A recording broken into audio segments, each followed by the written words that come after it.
ജീവിതം പൂർണ്ണമായും സ്റ്റക്കായി എന്ന് നിങ്ങൾക്ക് തോന്നിയിട്ടുണ്ടോ? എന്നാൽ ഈ കഥ ഒന്ന് കേൾക്കണേ. മൂസാ നബി അലൈഹി സ്വലാത്തു വസ്സലാം ചില പ്രത്യേക സാഹചര്യം കാരണം നാട് വിട്ട് മറ്റൊരു നാട്ടിലേക്ക് പോകുന്നുണ്ട്. അവിടെ എത്തിയിട്ട് വീടില്ല, ജോലിയില്ല, സൗകര്യങ്ങളില്ല, ഒന്നുമില്ല.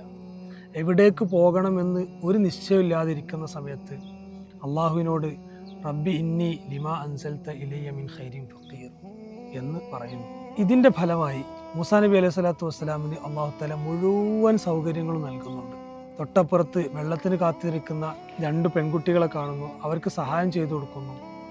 അവരുടെ ഉപ്പാനോട്, അതായത് ശുഐബ് നബി അലൈഹി സ്വലാത്തു വസ്സലാമിനോട് വിഷയം പറയുന്നു. മൂസാ നബിയെ അങ്ങോട്ട് വിളിപ്പിക്കുന്നു. അവരുടെ ആടിനെ നോക്കാൻ മൂസാ നബി അലൈഹി സ്വലാത്തു വസ്സലാമിനെ ഏൽപ്പിക്കുന്നു. ജോലി ലഭിക്കുന്നു.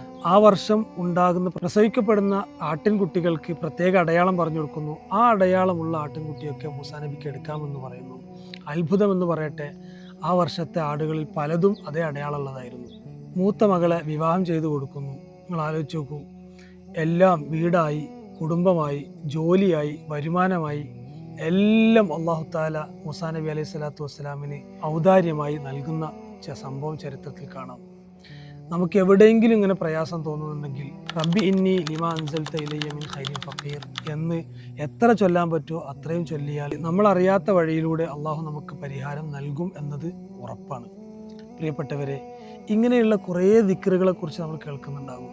ഇവിടെയൊക്കെ നമ്മുടെ മനസ്സിൻ്റെ ഉള്ളിൽ ഒരു ഉറപ്പുണ്ടാവണം. ഇങ്ങനെ ചെയ്താൽ ഫലമുണ്ടാകുമെന്ന് നമുക്ക് ഉറപ്പുണ്ടെങ്കിൽ നല്ല റിസൾട്ട് ഉണ്ടാകും, ഒരു സംശയം അതിലില്ല.